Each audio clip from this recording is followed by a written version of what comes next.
আরো একটি নতুন ক্লাসে তোমাদের সবাইকে স্বাগতম। আজকে আমরা অনুশীলনী 11.1 এর 9 নং প্রশ্নটি সমাধান করব। আজকের ক্লাসটি তোমরা শুরু থেকে শেষ পর্যন্ত দেখার অনুরোধ থাকবে। যদি তুমি মনোযোগ সহকারে শুরু থেকে শেষ পর্যন্ত ক্লাসটি দেখতে থাকো, তাহলে এই টাইপের যত প্রশ্নই তোমাকে দেয়া হোক না কেন, তুমি খুব ইজিলি সলভ করে নিতে পারবে। তাহলে চলো আমরা প্রথমত ক নম্বর প্রশ্নটি সমাধান করার চেষ্টা করি। দেখো তো, প্রথমত আমাদেরকে দেয়া আছে a by B equal to B by C equal to C by D হলে আমাদের দেখাতে হবে a cube plus B cube divided by B cube plus C cube equal to B cube plus C cube divided by C cube plus D cube. প্রথমত আমরা লিখতে পারি, দেওয়া আছে a by b equal to b by c equal to c by d। এখন আমরা এটা সমান k ধরে নিব। তাহলে আমরা লিখতে পারি, ধরি a by b equal to b by c equal to c by d equal to k। তার মানে a by b equal to k, b by c equal to k, c by d equal to k আমরা বলতে পারি। আমরা এখন লিখে নিব a by b equal to k, একইভাবে b by c equal to k, আবার আমরা লিখতে পারি c by d equal to k। তাহলে এখন আমরা আর গুণন করে নিব। k এর নিচে 1 আছে, 1 এর সাথে গুণ হলে a ই হবে, এবং b যদি k এর সাথে গুণ হয় তাহলে আসবে b k। এখানেও যদি আমরা আর গুণন করি তাহলে k এর নিচে 1 আছে, b এবং 1 যদি গুণ করি তাহলে আসবে b ইকুয়াল টু c এবং k যদি গুণ করি তাহলে আসবে c k।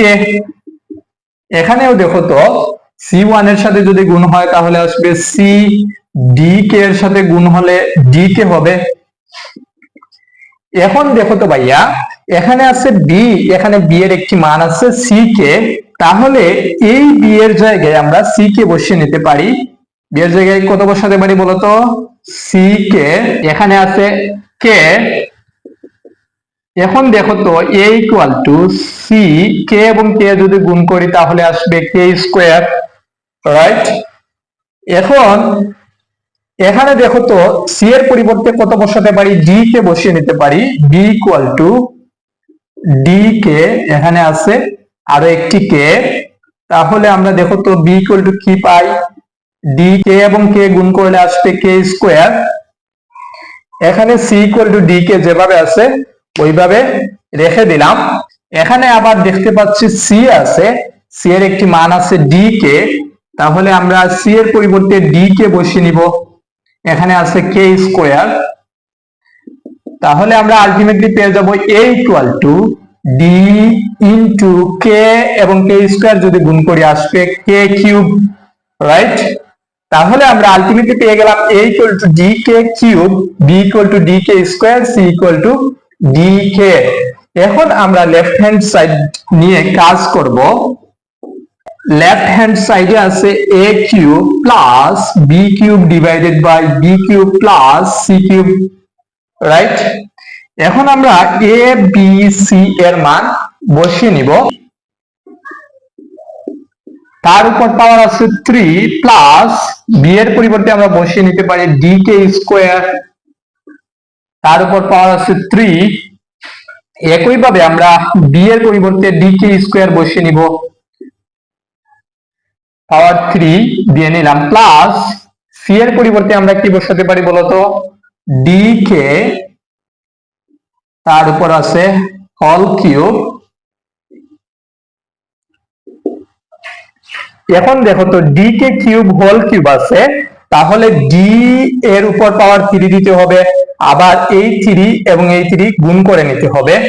দেখো তো, এখান থেকে আমরা কি পাই? d কিউব k, এখানে 3 এখানে 3, তাহলে আসবে 9 গুণ হবে, প্লাস d কিউব, তারপর এখানে আছে k স্কয়ার, এখানে 2 এখানে 3, তাহলে 3 দুগুণে 6। একইভাবে আমরা দেখো তো, এখান থেকে কি পাই? d cube k to the power 6, অর্থাৎ 3 দুগুণে 6, plus D K whole cube যদি আমরা করি তাহলে ডি কিউব কে কিউব আসবে। আশা করি এতটুকু সবাই বুঝতে পারছো। এখন দেখো তো আমরা কি করতে পারি। এখন আমরা এখান থেকে কি কমন নিতে পারি বলতো? এখান থেকে আমরা কমন নিতে পারি ডি কিউব কে পাওয়ার 6। ডি কিউব এখানে কমন চলে আসলো, এখানে আছে কে পাওয়ার 9, এখানে কে পাওয়ার 6 যদি কমন চলে আসে, এখানে থাকবে কে পাওয়ার 3 প্লাস ডি পাওয়ার 3 এবং কে পাওয়ার 6।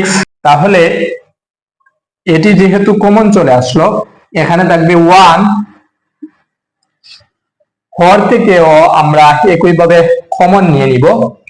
ডি কিউব কে কিউব আমরা কমন নিতে পারি, তাহলে এখানে কি থাকবে? কে 3টা চলে আসলো, এখানে আরো থাকবে কে 3টা প্লাস ডি কিউব কে কিউব যেহেতু কমন চলে আসছে, তাহলে এখানে থাকবে 1। এখন দেখো তো লবে আছে K to the power 3 plus 1, হরে আছে K to the power 3 plus 1, তাহলে কাটা যাবে ডি কিউব কে to the power 6 divided by D cube কে কিউব। এখন যদি আমরা কাটা দেই, এটা কাটা যাবে। আবার এখানে আছে কে পাওয়ার 6, নিচে আছে কে টু দি পাওয়ার 3, তাহলে যদি আমরা K to the power 6 K K to the power 3 দ্বারা ভাগ করি, কত আসবে বলতো? কে টু দি পাওয়ার 3 আসবে। কারণ আমরা জানি K to the power 6 divided by K to the power 3, এখান থেকে কে কমন যাবে, পাওয়ার 6 ভাগের পরিবর্তে আমরা বিয়োগ করে নিতে পারি। এখানে আছে পাওয়ার 3, তাহলে 6 minus 3 K is equal two ultimately 6 থেকে যদি 3 মাইনাস করি তাহলে আসবে 3। এখন আমরা আলটিমেটলি লেফট হ্যান্ড সাইড থেকে পেয়ে গেলাম কে টু দি পাওয়ার 3। এখন আমরা রাইট হ্যান্ড সাইড নিয়ে কাজ করব। রাইট হ্যান্ড সাইড কি আছে দেখো তো? B cube plus C cube divided by C cube plus D cube. এখন আমরা মানগুলো বসিয়ে নিব। বি এর পরিবর্তে কি বসাতে পারি? ডি কে স্কোয়ার, তার উপর আছে হোল কিউব প্লাস সি এর পরিবর্তে বসাবো ডি কে, তার উপর আছে পাওয়ার 3, সি এর পরিবর্তে বসাতে পারি D K whole cube plus, এখন বলো তো ডি এর পরিবর্তে কি বসাবো? এখানে দেখো তো ডি ইকুয়াল টু কিছু আছে কিনা। এখানে ডি ইকুয়াল টু কিছু নেই, তাহলে আমরা ডি কিউব যেভাবে আছে ঠিক সেভাবে রেখে দিলাম। এখন D K square whole cube যদি করি তাহলে ডি এর উপর পাওয়ার 3 চলে আসবে, এখানে আছে কে, এখানে 2 এবং 3 যদি গুণ করি তাহলে আসবে 6 plus D K whole cube, তাহলে D to the power 3 K to the power 3 এরকম আসবে, রাইট? ডি এর উপর পাওয়ার 3, কে এর উপর পাওয়ার 3 চলে আসবে। এখান থেকেও আমরা লিখতে পারি D to the power 3 K to the power 3 plus D cube. এখন দেখো তো এখান থেকে আমরা কি কমন নিতে পারি? লব থেকে আমরা ডি কিউব কে কিউব কমন নিতে পারি, তাহলে এখানে থাকবে K to the power 3 plus এখানে থাকবে 1। একইভাবে এখান থেকে দেখো তো আমরা কি কমন নিতে পারি? ডি কিউব আমরা কমন নিতে পারি, তাহলে এখানে থাকবে K to the power 3 plus এখানে থাকবে 1। লবে আছে K to the power 3 plus 1, পরে আছে K to the power 3 plus 1, তাহলে তারা ক্যান্সেল আউট হয়ে যাবে। এখানে দেখো তো আবার ডি কিউব, এখানে আছে ডি কিউব, কাটা যাবে। আলটিমেটলি আমরা পেয়ে যাব কে টু দি পাওয়ার 3। তাহলে দেখো আমরা বাম পক্ষ থেকে কে টু দি পাওয়ার 3 পেয়েছি এবং ডান পক্ষ থেকেও কে টু দি পাওয়ার 3 পেয়েছি।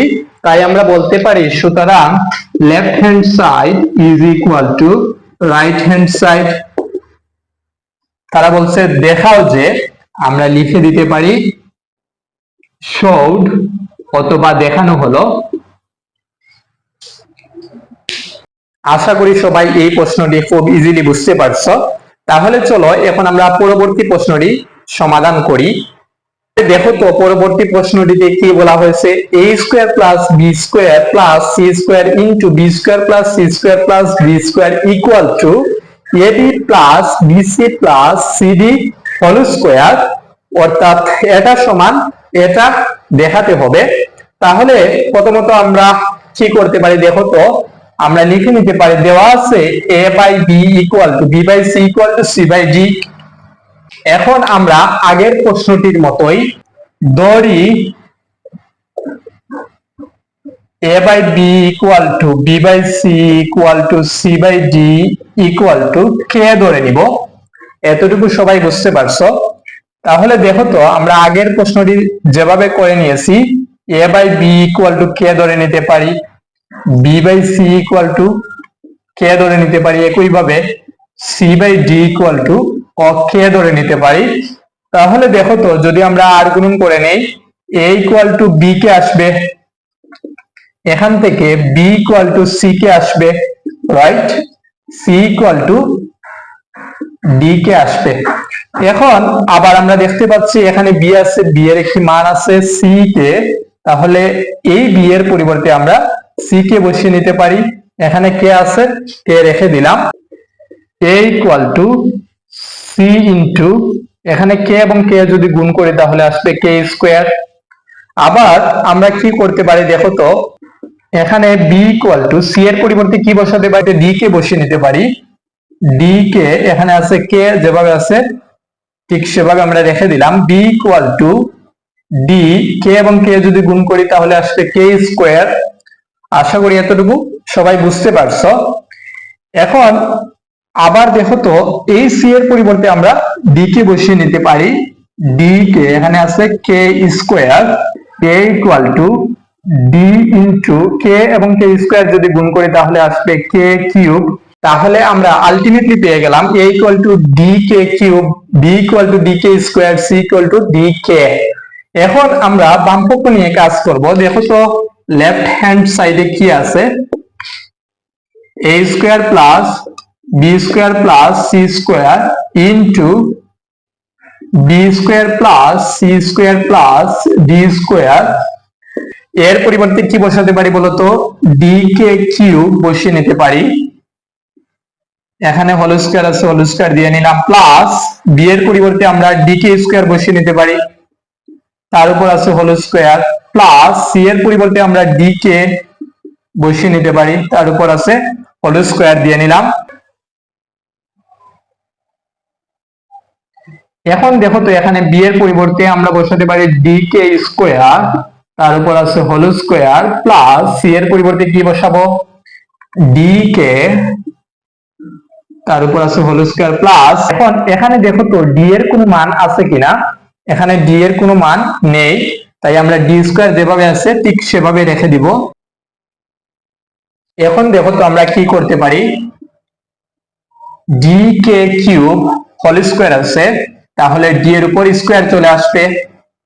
এখানে আছে কে কিউব, 3 এবং 2 যদি গুণ করি তাহলে 3 গুণা 6, প্লাস ডি কে স্কয়ার হোল স্কয়ার, তাহলে এই স্কয়ার ডি এর উপর চলে আসবে, কে 2 দুগুণে 4, plus D K whole square, তাহলে ডি স্কয়ার কে স্কয়ার এরকম আসবে, রাইট। এখন দেখো তো এখান থেকে আমরা কি পাই, ডি স্কয়ার লিখে নিতে পারি, এখানে আছে কে স্কয়ার 2 দুগুণে 4, plus D K whole square, তাহলে এখান থেকে আসবে D square K square, right, plus এখানে আছে ডি স্কয়ার যেভাবে আছে ঠিক সেভাবে আমরা রেখে নিলাম। এখন দেখো তো এখান থেকে আমরা কি কমন নিতে পারি, ডি স্কয়ার কে স্কয়ার আমরা কমন নিতে পারি, তাহলে আমরা D square K square common নিয়ে নিলাম। তাহলে এখানে কে দুইটি চলে আসলো, এখানে থাকবে K to the power 4 plus D square K square common নিয়ে নিলাম, এখানে থাকবে কে স্কয়ার, অর্থাৎ আরো দুইটি কে থাকবে, plus D square K square common চলে আসলো, তাহলে এখানে থাকবে 1।